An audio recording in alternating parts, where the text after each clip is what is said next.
मित्रों नमस्ते संस्कृताय। मैं हूं संस्कृत गंगा दारागंज प्रयागराज से सर्वज्ञ भूषण और आज आपके सामने मैं बातचीत करूंगा यूजीसी नेट जेआरएफ की परीक्षा जो आप जून में देने जा रहे हैं।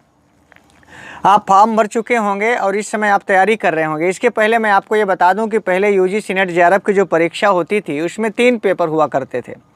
पहला पेपर सबके लिए अनिवार्य होता था, कभी कभी 50 प्रश्न आते थे। एक ज़माना ऐसा था जब 60 प्रश्न आते थे, उसमें से आपको 50 करना होता था।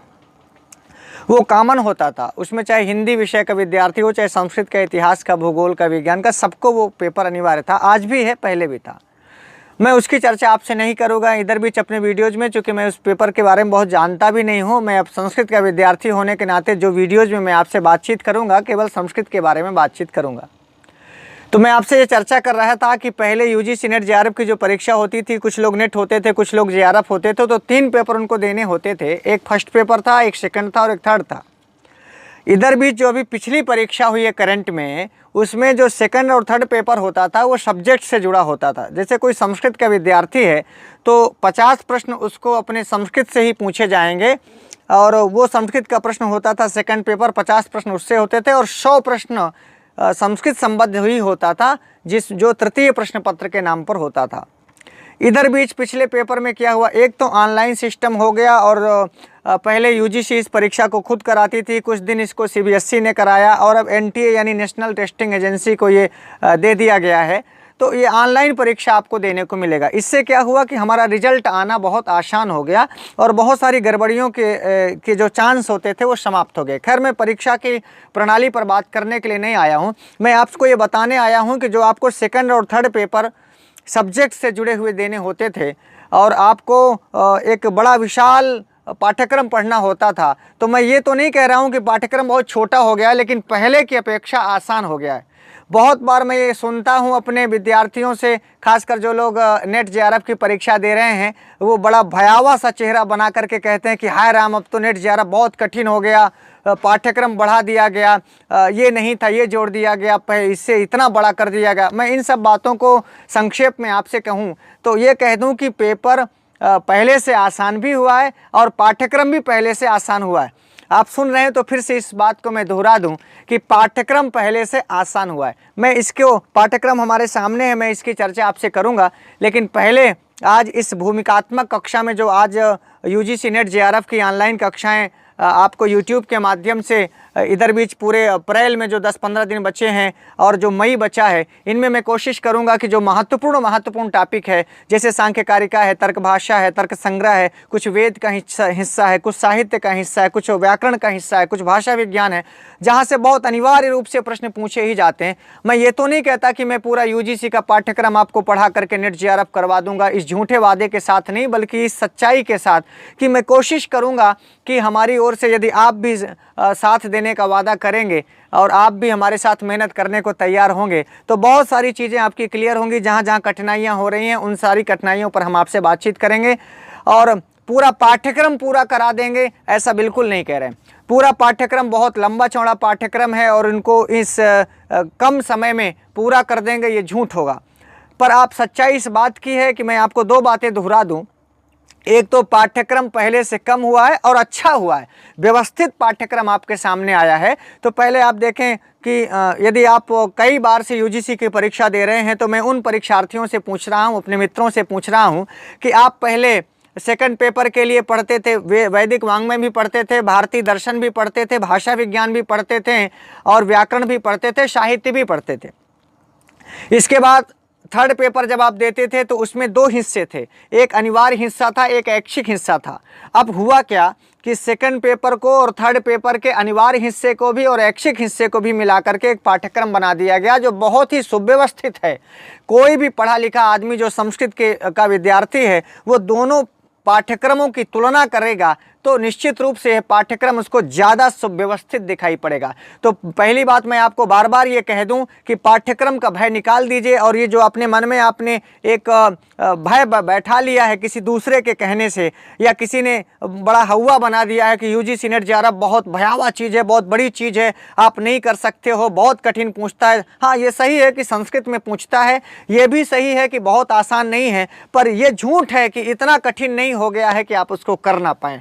तो आज की इस वीडियो का मूल जो उद्देश्य था हमारा, वो ये उद्देश्य है कि आप जान पाएँ कि पाठ्यक्रम आसान है और पाठ्यक्रम पहले से सरल है, और जो ऑनलाइन परीक्षा हुई वो भी जो एक लंबा प्रोसीजर था, परीक्षा देने के बाद आप वेट करते थे काफ़ी लंबे समय तक रिजल्ट का, वो रिजल्ट का सिस्टम आसान हुआ है, परीक्षा की प्रणाली आसान हुई है, पाठ्यक्रम आपका सहज हुआ है। हाँ, मेहनत पहले भी जो लोग बहुत पढ़े लिखे होते थे, अच्छी मेहनत करते थे, परिश्रम करने वाले लोग होते थे, वही नेट जेआरएफ हो रहे थे, और आज भी सिस्टम वही है। यदि आप अच्छे से गहराई से मेहनत करेंगे और थोड़ा सुव्यवस्थित होकर के अपनी तैयारी के लिए 5-6 घंटे देते हैं तो निश्चित रूप से आप नेट जेआरएफ अभी भी होंगे। बल्कि मैं ये कहूँ एक लाइन में, तो पहले से अब आसान हुआ है। क्यों? जैसे मैं कुछ उदाहरण दूं, आप देखेंगे साहित्य में एक ग्रंथ हुआ करता था कादम्बरी का महाश्वेता वृत्तांत। महाश्वेता वृत्तांत ना हम बीए में पढ़ते थे और ना एमए इत्यादि में पढ़ते थे, वो हमारे लिए अछूता ग्रंथ होता था। अब कादम्बरी का शुकनासोपदेश हमारे पाठ्यक्रम में है। आपसे मैं पूछता हूँ, आसान हुआ है? कहते हैं कि नहीं नहीं, शुकनासोपदेश नहीं था, आ गया। अरे भाई, शुकनासोपदेश आ गया तो आप देखें कि महाश्वेता वृत्तांत को हटा दिया गया, तो महाश्वेता वृत्तांत को हटा के कादम्बरी का शुकनासोपदेश रखा गया। ये कठिन नहीं हुआ, ये और आसान हो गया। जो लोग टीजीटी के परीक्षार्थी हैं, टीजीटी की तैयारी करते थे, वो ऑलरेडी शुकनास पढ़े, और उससे एक दो जो सवाल आएगा वो आपको बिना पढ़े बिना मेहनत किए, यानी टीजीटी में जो आपने पढ़ा शुकनासोपदेश, उससे आपको मिल जाएगा। लोगों ने कहा कि छंद पहले नहीं था, अब जोड़ दिया गया। मैं आपसे पूछता हूँ, छंद जोड़ दिया गया, ये कठिन हो गया कि आसान हो गया? अरे भाई, छंद से एक दो सवाल आएगा। आप छंद पढ़े हैं क्या? आप अनुष्टुप के बारे में, इंद्रवज्रा के बारे में, उपेंद्र वज्रा के बारे में, मालिनी के बारे में, शार्दुल विक्रीडित के बारे में, शिखरणी के बारे में जानते ही थे? नहीं जानते थे तो इतना जानना ही चाहिए। अब छंद नहीं था, ये पहले के पाठ्यक्रम की कमजोरी थी, ये पहले के पाठ्यक्रम की दुर्बलता थी, और इस दुर्बलता को दूर करके छंद रख दिया गया, छात्रों के लिए आसान हो गया।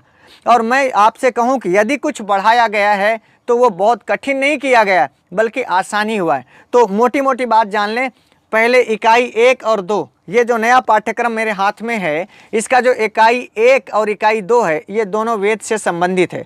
यानी हमें यदि 10 इकाई से 100 प्रश्न आने हैं तो हम ये मोटा मोटा दिमाग में बनाएं कि एक इकाई के हिस्से में 10 प्रश्न आ रहे हैं ना भाई। 10 इकाई हुई, कुल टोटल 100 प्रश्न आने हैं, तो एक इकाई का औसतन अंक हम मान के चलें कि 10, एक इकाई में 10 क्वेश्चन है। अरे किसी में 12 हो सकता है, 13 भी हो सकता है, 8 भी हो सकता है, लेकिन एक औसत एवरेज यदि हम निकालें तो प्रति इकाई में 10-10 प्रश्न सबके हिस्से में आए।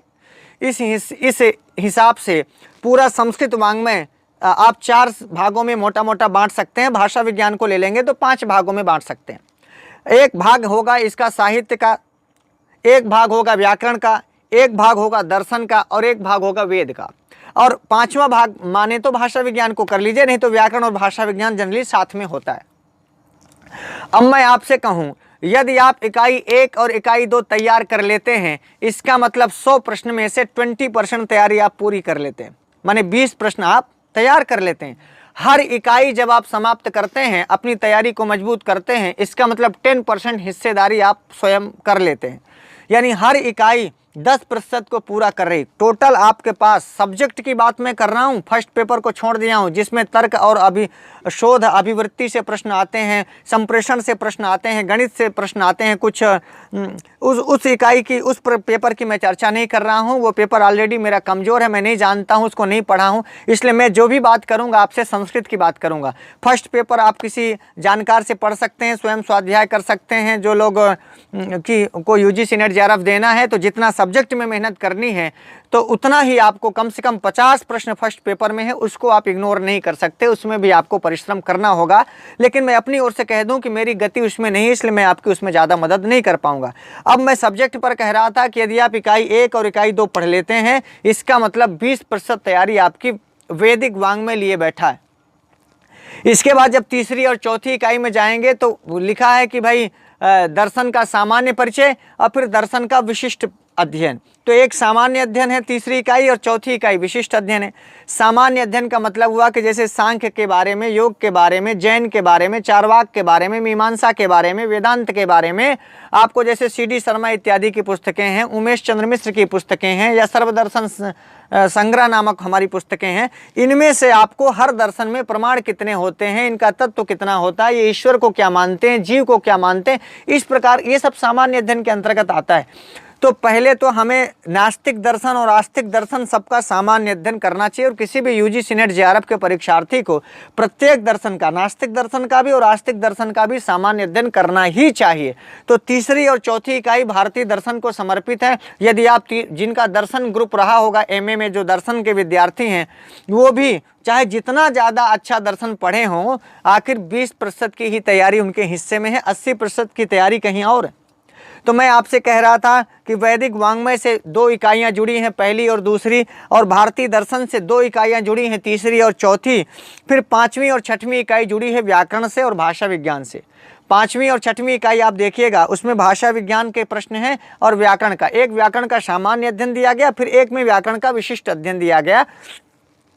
फिर 5-6 इकाई हो गई। 7वीं और 8वीं इकाई में संस्कृत साहित्य है, 2 इकाइयों में संस्कृत। मैं 4 भागों में आपसे कह रहा था कि आप वेद पढ़ेंगे, दर्शन पढ़ेंगे, व्याकरण पढ़ेंगे और साहित्य पढ़ेंगे। अब हर वेद 2 इकाई लिए बैठा है, दर्शन 2 इकाई लिए बैठा है, व्याकरण 2 इकाई लिए बैठा है और साहित्य 2 इकाई लिए बैठा है, यानी 8 इकाइयों में ये 4 खंड बन जाता है। व्याकरण में ही आप भाषा विज्ञान को इंक्लूड करके चलें। अब जो आखिरी 9वीं और 10वीं इकाई है ना, इसमें पुराण हैं, धर्मशास्त्र हैं, अभिलेख इत्यादि हैं। पहले ऑलरेडी अभिलेख का ही एक बहुत बड़ा चैप्टर होता था, उन सब से अभिलेख इंपॉर्टेंट अभिलेख करके आपको 9वीं और 10वीं इकाई में कुछ अभिलेख से जुड़ा, और पुराणों में पहले भी आप रामायण पढ़ते ही थे, महाभारत पढ़ते ही थे, पुराण पढ़ते ही थे, अभिलेख पढ़ते ही थे, ये सब मिला के 2 इकाइयों में हो गया। मैं आपसे ये कह रहा हूँ मित्रों कि यदि आप वैदिक मांग में जो वेद लेकर के MA किए हैं, उनका वेद का हिस्सा बहुत मजबूत है, तो निश्चित रूप से उनका दर्शन, साहित्य, व्याकरण थोड़ा उसकी अपेक्षा कमज़ोर होगा। जो व्याकरण बहुत जानता है, उसका साहित्य, दर्शन और वेद थोड़ा उसकी अपेक्षा, मैं ये नहीं कह रहा हूँ कि वो अननोन होगा, वो अल्पज्ञ होगा कि अनभिज्ञ होगा, कुछ ऐसा मेरा कहना भाव नहीं। यानी नेट JRF परीक्षा पास करने के लिए ना बहुत टैलेंटेड व्यक्ति की ज़रूरत नहीं है, एवरेज व्यक्ति की ज़रूरत है। एवरेज का मतलब जिसका वेद, दर्शन, साहित्य, व्याकरण, भाषा विज्ञान में समान रूप से सामान्य परिचय के साथ साथ कुछ विशिष्ट अध्ययन हो। देखिए, यदि आप केवल दर्शन पढ़ करके सोचें कि मैं नेट हो जाऊंगा, आप गलत सोच रहे हैं। यदि आप सोचें कि मैं वेद बहुत अच्छे से जानता हूं, मेरा JRF हो जाएगा, आप गलत सोच रहे हैं। और किसी भी संस्कृत के एक हिस्से में आपकी बहुत अच्छी तैयारी है और आप सोच रहे हैं, JRF का सपना देख रहे हैं, तो मुझे लगता है कि मुंगेरी लाल के सपने के सिवाय और कुछ नहीं है। तो मुझे ये कहते हुए बड़ा हर्ष हो रहा है कि आपको पहले एवरेज विद्यार्थी बनना है। एवरेज विद्यार्थी का मतलब कि ऐसा ना हो कि हम दिन भर वेद ही पढ़ते रह जाएं, या आप साहित्य के विद्यार्थी हैं तो पता चला दिन भर लेकर के काव्य शास्त्र ही पढ़ते बैठे हैं और सोच रहे हैं कि काव्य प्रकाश भर पढ़ लेंगे तो मेरा हो जाएगा। बिल्कुल गलत सोच है। आपको सांख्य कारिका को, अर्थ संग्रह को, वेदांत सार को, तर्क भाषा को, वैदिक वांग्मय को, और इधर व्याकरण की बहुत सारी संधि को, समास को, कारक को, प्रत्यय को, छंदों को, दशरूपक को, साहित्य दर्पण को, काव्य प्रकाश को, कौटिल्य अर्थशास्त्र को, बहुत सारे ग्रंथ हैं जिनको आप इग्नोर नहीं कर सकते। आप अभिलेख के प्रश्नों को इग्नोर नहीं कर सकते। इसलिए मेरा पहला अनुरोध आप सब तैयारी करने वाले विद्यार्थियों से है कि मैं ये दावा तो आपसे नहीं करने आया कि नहीं मैं पूरा अभिलेख तैयार करवा दूंगा, मैं आपको पास करवा दूंगा, मैं JRF करवा दूंगा, मैं गारंटी ले रहा हूं। गारंटी तो आप अपनी ज़िंदगी की नहीं ले सकते मित्र, तो भला हम आपसे झूठा वादा क्यों करें। लेकिन ये सच है कि यदि तुम अगर साथ देने का वादा करो तो बस यूं ही मस्त नगमे लुटाता रहूं। इस गीत को याद रखिएगा। यदि आप मेहनत करने को तैयार हैं तो आपके साथ संस्कृत गंगा और सर्वज्ञ भूषण खड़ा रहेगा। और मेरी ओर से जो आपकी मदद हो सकती है मैं उतना भरपूर कोशिश करूंगा। 1 वीडियो या 2 वीडियो में प्रतिदिन आपकी सेवा में उपस्थित कर पाऊँ, ये मैं अपना फ़र्ज समझता हूं। और इस सूचना के साथ कि अभी ऐसी कोई योजना नहीं है कि हम ऑफलाइन बैच चलाएंगे यूजीसी नेट जेआरएफ का, जो बहुत सारे लोग फ़ोन करके पूछते हैं। और अभी कोई टीजीटी पीजीटी की हाल साल में क्लास चलनी है, इसकी भी अभी कोई योजना हमारे दिमाग में नहीं है। ये सच है कि अभी हम कुछ पुस्तक लेखन में व्यस्त हैं। एक वैदिक वाङ्मय सार आपके यूजीसी नेट जेआरएफ के लिए बहुत जल्दी आपकी सेवा में आएगी किताब, और वो हर यूजीसी विद्यार्थी को पढ़नी चाहिए। इसलिए नहीं कि मैं लिख रहा हूँ, मैं लेखक हूँ तो मेरी किताब आप लीजिए पढ़िए। आप भारतीय दर्शन सार को यदि पढ़ चुके होंगे, जिन लोगों के पास भारतीय दर्शन सार पुस्तक होगी, तो जैसे उसमें दर्शन का सार प्रस्तुत किया गया है, ऐसे ही वैदिक वाङ्मय सार पुस्तक आएगी। यूजीसी की 2 इकाइयाँ कवर होंगी, पहली और दूसरी इकाई, तो मेरे ख्याल से वो आपके लिए अच्छी होगी। दूसरा कि एक यूजीसी के जो अभी तक पेपर आए हैं उसका हल प्रश्न पत्र तो आप संस्कृत गंगा का जो निकला था उसे आप पढ़ रहे होंगे, या किसी भी प्रकाशन का पढ़िए, आपको पढ़ना चाहिए। पुराने पेपर यदि आप पढ़ते हैं ना, तो पुराने पेपर से ये पता चलता है कि कैसे प्रश्न आएंगे और कहाँ कहाँ से प्रश्न पूछे गए हैं, हमें कहाँ कहाँ पर तैयारी करनी चाहिए। अब थोड़ी सी एक और काम चल रहा है कि जो यूजीसी का 2015, 16, 17, 18 का पेपर है, बहुत पुराने पेपर तो व्याख्या नहीं हो पाएंगे, पर इतनी जल्दी में मैं यदि 4-5 पेपर की व्याख्या करके परीक्षा के 15-25 दिन पहले भी आपकी सेवा में दे पाऊंगा, तो दूसरा काम चल रहा है कि जो पुराना पेपर हुआ है 15 से 18 तक के बीच के जो 4-6 पेपर हैं, उनकी व्याख्या करके मैं आपके सामने दे पाऊँ। और मेरा ये भरोसा है कि जो पुराना पूछा गया, जैसे पूछता है कि भाई ऋग्वेद का ब्राह्मण कौन है, ऋग्वेद का आरण्यक कौन है, शाखाएं पूछता है, ब्राह्मण ग्रंथ पूछता है, आरण्यक ग्रंथ पूछता है, उपनिषद पूछता है, कितने अध्याय हैं, लेखक कौन है, इस तरह की कुछ सामान्य जानकारियाँ पूछता है, वो सब आपको वैदिक वाङ्मय सार में मिलेगी।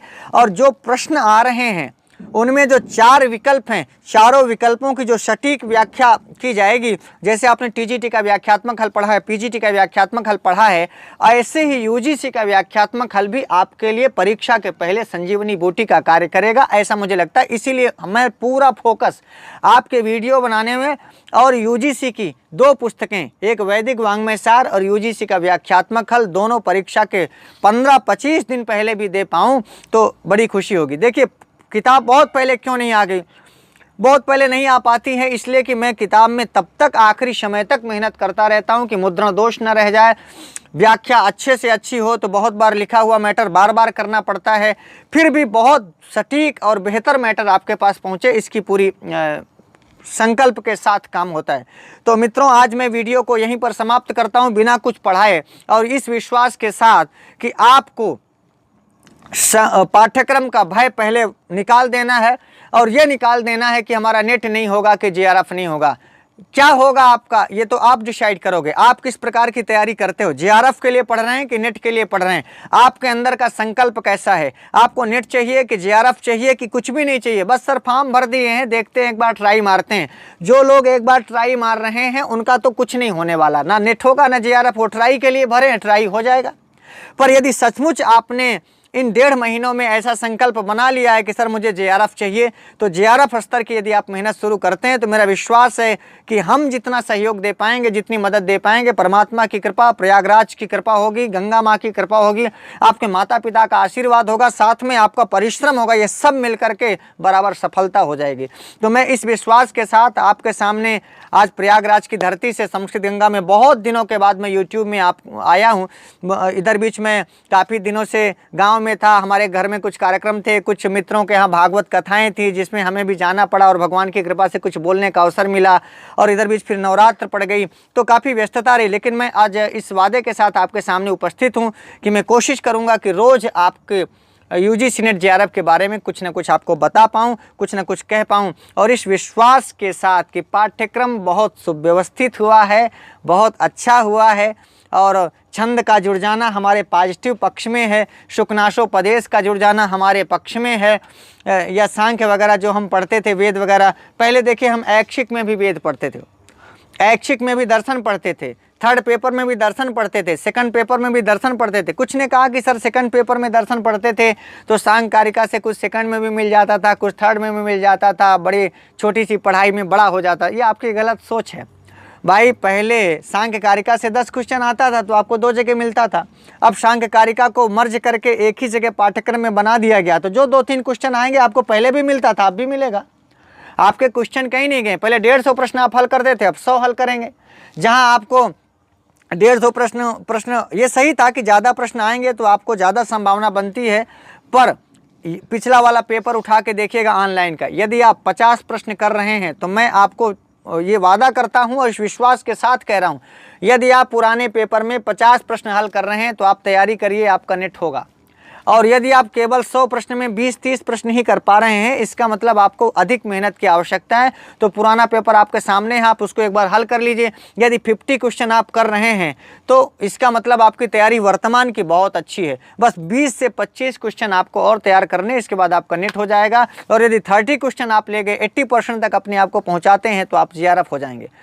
तो मेरा अनुभव यही कहता है, आगे भगवान की कृपा। तो मैं कल से कुछ टॉपिक यहाँ से उठाऊंगा और उस एक एक टॉपिक पर आपसे चर्चा करूंगा, और जो संभव हो सकेगा आपको मदद पहुँचे, और आप भी मेहनत करते रहेगा। कुछ इंपॉर्टेंट पुस्तकें होंगी, उनकी मैं एक दिन चर्चा करूंगा, कैसे पढ़ाई करें, कैसे तैयारी करें, किस प्रकार का नोट्स बनाएं, इस प्रकार की भी चर्चा मैं यथा समय आपसे करूँगा। बस आज इतना ही। नमः संस्कृताय, शुभ संध्या, शुभ रात्रि।